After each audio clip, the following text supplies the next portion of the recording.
ഇത് നാടൻ പടവലൊക്കെ അന്യം നിന്ന് പോകുന്ന സമയത്താണ് ഈ നാടൻ പടവലത്തിന്റെ വിത്ത് അന്വേഷിച്ച് തമിഴ്നാട്ടിൽ നിന്ന് പോയി വാങ്ങി കൃഷി ചെയ്ത് വിജയിച്ച ആളാണ് നമ്മളെ കുമാരേട്ടൻ. ഇതൊന്നും നോക്കിയേ, ഒരാളുടെ ഹൈറ്റ് ഒന്നും അല്ലാട്ടാ. ഒരാളുടെ ഹൈറ്റും കഴിഞ്ഞ് പടവലം താഴേക്കാണ് കിടക്കുന്നത്. കുമാരേട്ടാ, എങ്ങനെയുണ്ട് ഈ പടവല കൃഷി? ലാഭാണോ? എല്ലാവർക്കും നമസ്കാരം, ഞാൻ ധന്യ. സേഫ് ടു കൃഷി കാഴ്ചയിലെ പുതിയൊരു വീഡിയോയിലേക്ക് ഏവർക്കും സ്വാഗതം. നമ്മൾ ഇന്ന് എത്തിയിട്ടുള്ളത് മലപ്പുറം ജില്ലയില് മൂന്നിയൂർ പഞ്ചായത്ത് പരിധിയിൽപ്പെട്ടിട്ടുള്ള കളിയാട്ടക്കാവ് അമ്പലത്തിന്റെ തൊട്ടടുത്തുള്ള പാടത്താണ് എത്തിയിട്ടുള്ളത്. അപ്പൊ നമസ്കാരം, പേരെങ്ങനെയാ? കുമാരൻ. എന്താണ് ഈ പാമ്പ് പോലെ ഇരിക്കുന്ന പടവലാണെന്ന് പറഞ്ഞത്? അതായത് ഒരാളുടെ ഹൈറ്റ് ഒക്കെയാണ് കേട്ടത്. അപ്പൊ എന്തായാലും നമുക്ക് ഉള്ളതാണോ എന്നൊന്ന് നോക്കാം. തരം പടവലാണിത്? നമ്മളെ നാടൻ പടവല, തമിഴ്നാട് വിത്താണ്. അപ്പൊ അവിടുന്ന് കൊണ്ടുവന്ന് ഇവിടെ ചെയ്ത് നോക്കിയതാണ്. ഇതൊക്കെ പണ്ട് കാലത്താണ് ഈ ഇത്രയും നീളമുള്ള പടവലൊക്കെ എല്ലാവരും ചെയ്തിരുന്നത്. ഇപ്പൊ പൊതുവെ ആരും ഇത് ചെയ്യാറില്ല. അപ്പൊ എവിടുന്നാണ് ഇത് വിത്തൊക്കെ വാങ്ങിയത്? അപ്പൊ ഇതിന്റെ കാര്യങ്ങളൊക്കെ ഒന്ന് പറഞ്ഞേ. ഇത് വിത്ത് തമിഴ്നാട് വിത്താണ്. അപ്പൊ അവിടുന്ന് കിട്ടിയപ്പോ ഞങ്ങളിത് കൊണ്ടുവന്ന് ഇവിടെ കുഴിച്ചിട്ട് നോക്കിയതാണ്. അപ്പൊ പിന്നെ ഇതിങ്ങനെ പടവല കണ്ട്. പക്ഷെ ഇപ്പൊ നോക്കുമ്പോ പന്തല് ഹൈറ്റ് പോരാ. അപ്പൊ ഹൈറ്റുള്ള പന്തലാണെച്ചെങ്കിൽ ഒന്നും കൂടി ഷേപ്പില് നല്ല നീളത്തില് കിട്ടും. പടവലം ഈ മടങ്ങിയത് ഇങ്ങനെ താഴ്ത്തു മുട്ടിയത് കൊണ്ടാണ് ഇങ്ങനെ വളഞ്ഞു പോയത്. അതേ സ്ഥാനത്ത് നേരെ നിക്കാൻ പറ്റിയ പടവലം ഇത്ര എത്തിയിട്ടാ. പണ്ടൊക്കെ ഇത് കല്ല് കെട്ടിയിട്ട് നീളത്തിലാക്കാന്ന് പറയും. അതെ അതെ, അങ്ങനെ കല്ല് കെട്ടി തൂക്കിയിട്ടാലാണ് ഇത് നീളത്തിൽ ഇങ്ങനെ പോവാന്നൊക്കെ പറയും. പക്ഷെ ഞങ്ങൾ കല്ല് കെട്ടിയില്ല പ്രാവശ്യം. എന്നിട്ട് തന്നെ ഇത്രയും വലിയ പടവലം വിൽക്കാനായിട്ട് വല്ല ബുദ്ധിമുട്ടുണ്ടോ? ഇല്ല, VSPCക്കൊക്കെ കർഷക സമിതിയിലാണ് കൊടുക്കുന്നത്. അപ്പൊ അവിടെ എടുക്കുന്നുണ്ട്. അപ്പൊ ഏകദേശം നമുക്ക് എത്ര വില കിട്ടുന്നുണ്ട്? ഇത് ഇത്രയും വലിയൊരു പടവലം എന്ന് പറയുമ്പോഴേ കിലോക്ക് 30 രൂപ വെച്ചിട്ട് കിട്ടുന്നുണ്ട് ഇപ്പൊ. കുമാരന്റെ കയ്യിലുള്ള പടവലം നോക്കിയേ, അതായത് നമ്മളെക്കാളും വലിപ്പമുള്ള പടവല. ഇത് കൊണ്ടുപോകാനായിട്ട് എങ്ങനെ ഇത് ഓട്ടോറിക്ഷയിലൊക്കെ കൊണ്ടുപോകാൻ പറ്റുമത്? ഇത് നമ്മളെ ഗുഡ്സ് വണ്ടിയിലാണ് കൊണ്ടുപോകല്. ഇത് ചാക്കിലാക്കി ഇങ്ങനെ കെട്ടിയിട്ട് ഇങ്ങനെ വണ്ടിയിൽ കയറ്റി കൊണ്ടുപോകലാണ്. ചാക്ക് നിർത്തി വെച്ചിട്ട് അതിലിങ്ങനെ വെച്ച് കെട്ടിയിട്ടാ കൊണ്ടുപോകല്. അപ്പൊ ഇത് മുറിയാതെ കൊണ്ടുപോകണം. ഇതൊരു നാടൻ ഇനമാണ്. അപ്പൊ ഇപ്പോ ഈ സമയത്ത് നമ്മളുടെ ഈ നവംബർ മാസത്തിലൊന്നും നമ്മുടെ ഈ ഹൈബ്രിഡ് ഇനമായ ബേബി പടവലൊന്നും അധികം ഇല്ലാത്തതുകൊണ്ട് തന്നെ ഈ നാടൻ ഇനത്തിന് ഇപ്പൊ നല്ല ഡിമാൻഡാണ്. കുഴപ്പമില്ല, വിൽപ്പനയ്ക്ക് വലിയ ബുദ്ധിമുട്ടില്ല. സാധാരണ നമ്മള് ചെറിയ ഈ പാസഞ്ചർ ഓട്ടോയിലൊന്നും ഈ സാധനം കേറൂല. അപ്പൊ എത്ര വർഷമായിട്ട് കൃഷിയിലുണ്ട്? കൃഷിയിൽ ഇപ്പൊ ഞങ്ങളൊരു 5-8 കൊല്ലമായിട്ടുള്ളൂ കൃഷിയിൽ ഇറങ്ങിയിട്ട്. പച്ചക്കറി കൃഷിയൊക്കെ ചെയ്താൽ തുടങ്ങിയിട്ട് ഒരു 3-4 വർഷമായിട്ടുള്ളൂ. ബിസിനസ് തേങ്ങ പരിപാടിയാണ് ബിസിനസ്. അപ്പൊ അതിന്റെ ഇടയിൽ ഇപ്പൊ ഇങ്ങനെ തേങ്ങ കുറവായപ്പോ ഇങ്ങനെ കർഷക ഇതിൽ ഇറങ്ങിയത്.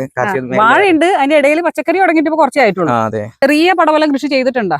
ചെറിയ പടവല കൃഷി ചെയ്തിട്ടുണ്ട്. പക്ഷെ അത് മര്യാദക്ക് വിജയിച്ചിട്ടില്ല. ഞങ്ങൾ ആദ്യം കുഴിച്ചിട്ടിട്ടുണ്ട്, പക്ഷെ അത് വല്ലാതെ മുളച്ചൊന്നും വരാത്തതുകൊണ്ട് അപ്പൊ അതിന്റെ അതിലേക്ക് നിന്നില്ല. പടവലക്ക് വല്ലാതെ ഇത് കൊടുത്തില്ല. ഞങ്ങൾ പയറും കയ്പയും ഇതൊക്കെയാണ് ഉണ്ടാക്കല്. പക്ഷെ ഇപ്രാവശ്യം അങ്ങനെ വിത്ത് നല്ല ഇനം വിത്ത് കിട്ടിയപ്പോ അപ്പൊ അങ്ങനെ ഈ പടവല പരീക്ഷിച്ച് നോക്കിയതാണ്. തമിഴ്നാട്ടിൽ നിന്ന് വാങ്ങിയതാന്ന് പറയണേ. ഇത് നാടൻ വിത്ത് തന്നെയാണ്. ഇതിന് ഈ ഹൈബ്രിഡിനേക്കാളും കായ്ച്ചയുടെ അങ്ങനത്തെ കേടൊക്കെ കുറവ് കാണുന്നുണ്ടോ? കേട് കുറവ് കാണുന്നുണ്ട്. ചെറുതിന് നല്ല കുത്ത്, ഇടക്കിടക്ക് കുത്ത് വരലുണ്ട്. അങ്ങനെ വല്ലാതെ അങ്ങനെ ഇത് കാണുന്നില്ല, കേട് കാണുന്നില്ല. അപ്പൊ പണ്ട് കാലത്തൊക്കെ ഇത് ഇങ്ങനെ കല്ല് കെട്ടിയിട്ടാലാണ് നീളം പടവൽ ഉണ്ടാവാന്ന് പറയും. ഇതിപ്പോ അതൊന്നും വേണ്ട, അല്ലാതെ തന്നെ നീളം ഉണ്ടാവുന്നുണ്ട്. വളഞ്ഞ പടവലൊക്കെ നമുക്കിപ്പോ ചാക്കില് കെട്ടാനും പറ്റൂല. കൊടുക്കണോർത്ത് ഓർക്കും ഒരു എടുക്കുമ്പോഴേ നാടൻ ഇനമായ പടവലായിട്ട് പോലും നല്ല വിളവാണ്. വടിയുടെ അടുത്തുള്ള പടവലം മാത്രമാണ് കറക്റ്റ് നീളത്തിൽ കിട്ടുന്നത് കേട്ടോ. പടവലം വാഴയുടെ ഇടയിൽ ഇടവിളയായിട്ടാണ് ചെയ്തത്. ഇതിന്റെ സൈഡിൽ മാത്രമാണ് ഈ പന്തലിട്ടിട്ട് ഈ പടവല കൃഷി ചെയ്തിട്ടുള്ളത്.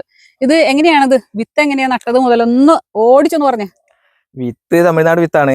അപ്പൊ വിത്ത് വാങ്ങി ഞങ്ങൾ ഇവിടെ നിന്ന് മണ്ണൊക്കെ നല്ല കൊത്തിയൊക്കെ റെഡിയാക്കിയതിന് ശേഷം വിത്ത് പാകി ഒരു 4 ദിവസം കഴിഞ്ഞ് കുറച്ച് കഴിഞ്ഞ് ഒരാഴ്ച കഴിഞ്ഞിന് മുളച്ച് വന്നപ്പോ നമ്മള് നാടൻ വളം, ജൈവവളം ആദ്യം ഇട്ട് കൊടുത്ത്. ജൈവവളം ഇട്ട് കൊടുത്തതിന്റെ ശേഷം പിന്നെ അത് കുറച്ച് കഴിഞ്ഞതിന് ശേഷം നമ്മള് രാസവളം ഇട്ട്. രാസവളം എന്തൊക്കെയാണ് ചെയ്തത്? രാസവളം പൊട്ടാഷ്യം, യൂറിയം, രാജ്പോസും അതിട്ട് മണ്ണിന്റെ അടിയിലിട്ട് മണ്ണിട്ട് മൂടി.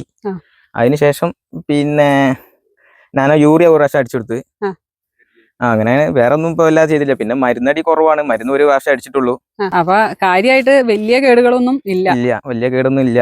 അപ്പൊ എന്തായാലും നമ്മുടെ കുമാരേട്ടൻ ഉറപ്പിച്ച് ഇനി എന്തായാലും ഹൈബ്രിഡ് പടവലത്തിലേക്കില്ല, നാടൻ പടവലം തന്നെ ഉള്ളൂ ഇനി കൃഷിന്ന്. അപ്പൊ എന്തായാലും ഇനി വാഴ വലുതായി തുടങ്ങി. ഇനിയിപ്പോ ഇത് ഒഴിവാക്കേണ്ട സമയം ആയി തുടങ്ങിയാ? ആയി തുടങ്ങിയിരിക്കണ്. പക്ഷെ ഇനിയിപ്പോ ഒരു 2-3 ആഴ്ച, 2 ആഴ്ച വരെ ഇനിയിപ്പോ ഇത് വിളവെടുക്കാനുണ്ട്. അത് കഴിഞ്ഞാൽ പിന്നെ ഇത് വള്ളി അറുത്തിട്ടിട്ട് വാഴ നോക്കി വാഴക്കുള്ള പരിചരണം ചെയ്യേണ്ടി വരും. അപ്പൊ എന്തായാലും കർഷകർ ശ്രദ്ധിക്കേണ്ട കാര്യമാണ്. നമ്മൾ വാഴയ്ക്ക് ശരിക്കും ഇടവിള കൃഷി ചെയ്യുന്നത് വളരാനും നമുക്കൊരു നല്ല അധിക വരുമാനം കിട്ടാനും നല്ലതാണ്. പക്ഷേ വാഴയ്ക്ക് ഒരു 3-ാം മാസം കഴിയുന്നതോട് കൂടി തന്നെ നമ്മൾ നിർബന്ധമായിട്ടും ഈ ഇടവിള കംപ്ലീറ്റ് ഒഴിവാക്കണം. ഇപ്പൊ ഏകദേശം 3-ാം മാസം ആയില്ലേ? 3-ാം മാസമായി തുടങ്ങി. 3-ാം മാസമായി. അപ്പൊ നമുക്കറിയാം 4-ാം മാസം ആകുമ്പോഴേക്കും കൊല മണ്ണിൽ നിന്ന് പോകുന്നു തുടങ്ങും. അപ്പൊ ആ സമയമാകുമ്പോഴേക്കെങ്കിലും നമ്മുടെ പച്ചക്കറികളൊക്കെ അറുത്ത് ഇതിലിട്ട് വളമിട്ട് മണ്ണിട്ട് മൂടേണ്ട സമയം ആയി. അപ്പൊ നോക്കിയോക്കിയേ, എന്നെക്കാളും ഹൈറ്റ് ഇല്ലേ? അപ്പൊ എന്തായാലും ഈ പടവലത്തിന്റെ പന്തലിന് കുറച്ച് ഹൈറ്റ് കുറഞ്ഞത് കൊണ്ട് മാത്രമാണ് ഇതുപോലെ പടവലൊക്കെ വളഞ്ഞും തിരിഞ്ഞൊക്കെ നിന്നത്. വലിയ ബ്ലഡാണെങ്കിൽ ഏകദേശം എനിക്ക് തോന്നുന്നു ഒരു 1.5 ആളുടെ ഉറപ്പല്ലേ? 1.5 ആളെ ഹൈറ്റ് എന്തായാലും ഉണ്ടാവും. എങ്ങനെയുണ്ട് ഈ നാടൻ ഇനങ്ങളൊക്കെ കൃഷി ചെയ്യുന്നത്? എങ്ങനെയുണ്ട്? ഉഷാറാണ്, കുഴപ്പമൊന്നുമില്ല. കേടെങ്ങനെയാ? കുറവുണ്ടോ? കുറവുണ്ട്, മരുന്നടി കുറച്ച് കുറവുണ്ട്. അപ്പൊ അങ്ങനെയുള്ള ഒരു ലാഭം ഉണ്ട് ഇതില്. വിളവും കുഴപ്പമില്ല. കാരണം ഇപ്പൊ കുറച്ചേ ഉണ്ടാക്കിയിട്ടുള്ളൂ, അപ്പോൾ തന്നെ ഇത്ര വിളവ് കിട്ടി. നല്ല ഇനം വിളവ് വിളഞ്ഞ്.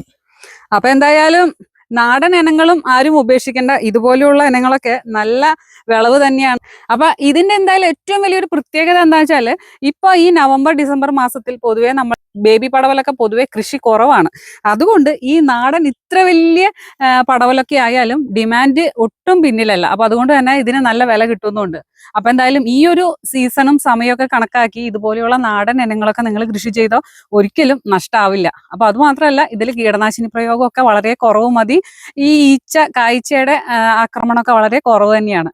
അപ്പൊ പടവല കൃഷി എന്തായാലും നിങ്ങൾക്കൊക്കെ വളരെ ഇഷ്ടമായിട്ടുണ്ടാവും എന്ന് വിചാരിക്കുന്നു.